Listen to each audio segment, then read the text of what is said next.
Good morning, students. I'm S.K. Sharma, your SST teacher. Welcome to Oxford classes.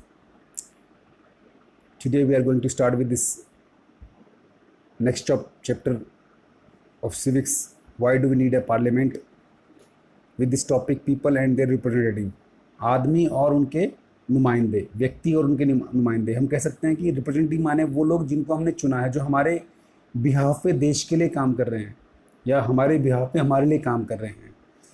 Democracy का यही meaning है कि we the people of India choose the leaders for the development of the nation on our behalf, to the people for the people by the people. यानी कि system जो होगा वो लोगों के द्वारा लोगों पर लोगों का शासन होगा. यानी कि हम ही अपने में से चुनते हैं अपने लीडर्स और वो हम पे राज करते हैं. वो इसलिए राज करते हैं क्योंकि हम चाहते हैं कि वो हम पे राज करें. इसका मतलब वो ये नहीं है कि वो राजा बन जाते हैं, वो हमारे अंडर में काम करेंगे. हम जैसा कहेंगे वैसा उन्हें करना होगा. वो हम इनडायरेक्टली करेंगे, इनडायरेक्टली कहेंगे. ये चीज़ें हम पढ़ सकते हैं, यहाँ पढ़ेंगे इसको. The take off point for a democracy is the idea of consent, that is the desire, approval and participation of the people. हमारी खासियत ये है डेमोक्रेसी की, हम लोग यहाँ पे अपनी डिज़ायर, अपनी डिमांड करते हैं. हमें ये चाहिए, हमारी उम्मीदें हम दिखाते हैं गवर्नमेंट को, कहते हैं हमें ये चाहिए, हमें ये हमारी चाह है, ये इच्छा है हमारी, ये होना चाहिए. अप्रूवल में होता है कि हम अप्रूव करते हैं कि यस आप ये कीजिए. और पार्टिसिपेशन में हम खुद ही पार्टिसिपेट करते हैं. कई बार हम रैलीज़ करते हैं, हम डिमांड करते हैं, हम धरने देते हैं, हम कई बार हड़तालें भी करते हैं, हम कई बार अपने जो है बातें with the help of media, with the help of newspaper, हम वहाँ पे अपने इंटरव्यूज़ के थ्रू या अपने लेटर्स के थ्रू बताते हैं. जनता की जो इच्छाएं हैं वो आम सरकार को बताते हैं कि हम ये चाहते हैं, तभी उसके अकॉर्डिंग गवर्नमेंट काम करती है.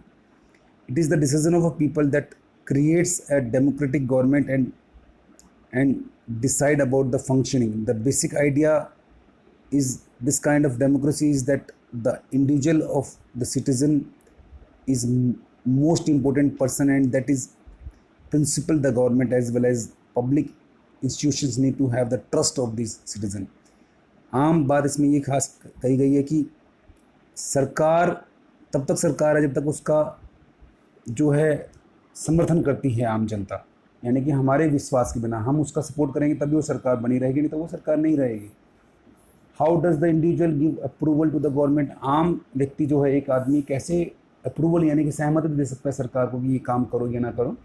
One way of doing so as you read is through elections. People would elect the representative to the parliament, then one group from among these elect representative from the government. The parliament, which is made up of all representative together, control the and guide the government. In these sense, people through their chosen representative from the government and also control it.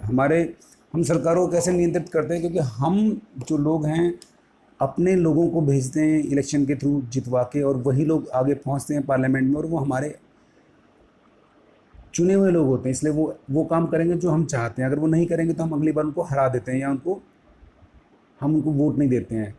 तो ये चीज़ें हैं. The above idea of representation has been an important theme in your class 6th and 7th social and political life textbook.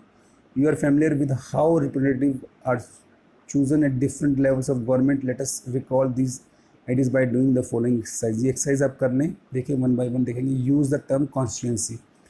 हमने पढ़ा है 6th में constituency. आपने पढ़ा था व्हाट इज़ गवर्नमेंट में कॉन्स्टिट्यूंसी क्या होती है. तो कॉन्स्टिट्यूंसी जो निर्वाचन क्षेत्र होता है, एक एरिया जहाँ पे इलेक्शन होते हैं, वहाँ से कैंडिडेट खड़े होते हैं, उनमें से एक जीतता है. MLA मतलब मेंबर ऑफ लेजिस्लेटिव असेंबली होता है. Discuss with your teacher the difference between the state legislative assembly and the parliament. अब एक स्टेट के अंदर जो होता है इलेक्शन, उसको हम स्टेट लेजिस्लेटिव इलेक्शन कहते हैं, असेंबली इलेक्शन कहते हैं उसको हम, और जो नेशनल लेवल पे होता है उसको हम लोकसभा इलेक्शन कहते हैं. तो एक जो है वो लोकसभा है, बड़ी इलेक्शन होते हैं सेंट्रल लेवल की गवर्नमेंट की, और एक होते हैं स्टेट लेवल की गवर्नमेंट के. उसके अलावा from the list below identify the work of state government and that of the central government. State government के काम क्या होंगे और सेंट्रल गवर्नमेंट के काम क्या होंगे, ये हम देखते हैं यहाँ पे. The decision of Indian government to maintain peaceful relation with China. ये कौन लेगा, चाइना से कैसे रिलेशन बनाना है, ये सेंट्रल गवर्नमेंट लेगी. सेंट्रल गवर्नमेंट का काम है ये स्टेट गवर्नमेंट का नहीं है. मनोहर लाल खट्टर जी जो है हरियाणा के CM, ये डिस्कस नहीं करेंगे, डिसाइड नहीं करेंगे चाइना से हमारे रिलेशन कैसे होंगे. चाइना से, पाकिस्तान से, मालदीव से, अमेरिका से रिलेशन कैसे होंगे, उनसे अच्छे रिलेशन रखने हैं या नहीं रखने हैं रिलेशन, ये जो काम है, ये जो डिसीजन है, ये हमारे प्राइम मिनिस्टर मोदी जी लेंगे और सेंट्रल गवर्नमेंट लेगी, ना कि state government. Then the decision of Madhya Pradesh government to discontinue board exam in class 8th for all schools under the board. Yes, ये जो काम है ये स्टेट लेवल पे होता है। जो एजुकेशन है वो स्टेट लेवल के, स्टेट गवर्नमेंट के अंडर में आता है। जो सब्जेक्ट है इसमें गवर्नमेंट डिसाइड, स्टेट गवर्नमेंट अपने गवर्नमेंट स्कूल जो होते हैं, जैसे हरियाणा के जो सरकारी स्कूल हैं हरियाणा गवर्नमेंट के, उसमें 8th में बोर्ड रखना है या नहीं रखना है, ये हरियाणा गवर्नमेंट डिसाइड कर सकती है। इसमें सेंट्रल गवर्नमेंट को इन्वॉल्व होने की ज़रूरत नहीं है। Introduction of a new train connection between Ajmer and Mysore, ये जो काम है सेंट्रल गवर्नमेंट करेगी, क्योंकि रेलवे जो है वो सेंट्रल गवर्नमेंट के अंडर में आता है। Introduction of a new 1000 rupees note, ये भी सेंट्रल गवर्नमेंट में। फाइनेंस जो है, करेंसी जो है, ये सेंट्रल गवर्नमेंट के अंडर में आती है। ये इसमें सेंट्रल गवर्नमेंट यानी कि प्राइम मिनिस्टर मोदी जी और उनकी जो मेंबर ऑफ पार्लियामेंट हैं वो इसमें डिसीजन लेंगे। बाकी ये फिल इन द ब्लैंक्स है, ये आप ट्राई करें। नेक्स्ट हम चलते हैं। You have read that most elected members whether in the panchayat or the Vidhan Sabha or a parliament are elected for a fixed period of 5 years. Why do? 5 साल के लिए क्यों चुने जाते हैं? क्योंकि बार बार हम इलेक्शन करेंगे तो ये वेस्टेज ऑफ मनी है, वेस्टेज ऑफ टाइम है। हमारा देश बहुत बड़ा है, रोज़ इलेक्शन नहीं कर सकते हम लोग। तो एक बार हम इलेक्शन वोट देते हैं और उसमें बहुत सारा एक्सपेंडिचर खर्च होता है, समय बहुत खर्च होता है। तो इसलिए हम एक टाइम पीरियड दे रखा है, 5 साल में एक बार इलेक्शन होंगे, जो जीत जाएगा वो 5 साल तक सरकार चलाएगा। तो ये हम करते हैं।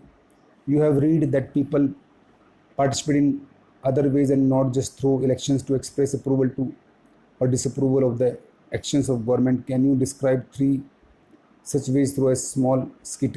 किस तरह से हमारे जो डिसअप्रूवल कर सकते हैं? तो मैंने आपको समझा दिया पहले। हम हड़ताल कर सकते हैं, हम रैलीज कर सकते हैं, हम पैम्फलेट्स बैनर्स लगा सकते हैं, हम धरना दे सकते हैं। ये सारी चीज़ें हम कर सकते हैं गवर्नमेंट को अप्रूवल या डिसअप्रूवल देने के लिए। इसके अलावा हम आजकल सोशल मीडिया बड़ा एक्टिव है, हम व्हाट्सएप के थ्रू, हम फेसबुक के थ्रू गवर्नमेंट के पॉजिटिव में या नेगेटिव में लिख सकते हैं, अपनी बातें कह सकते हैं, कर सकते हैं। तो सारी बातें इसमें आती हैं। ये पार्लियामेंट का पिक्चर आप देख सकते हो, ये पार्लियामेंट ऑफ इंडिया है, संसद इसको हम कहते हैं, is the supreme law making institute. It has 2 houses, 2 house हैं, एक लोकसभा एक राज्यसभा है।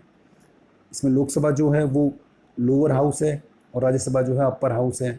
और छोटा हाउस जो है वो राज्यसभा है और बिग हाउस जो है वो लोकसभा है, क्योंकि इसके कैंडिडेट ज़्यादा होते हैं। लोकसभा में 553 मेंबर्स होते हैं और राज्यसभा में 250 मेंबर्स होते हैं। राज्यसभा ये दिखा रखा है 245 हैं, इसमें दिखा रखा है नॉर्मली 250 तक हो सकते हैं।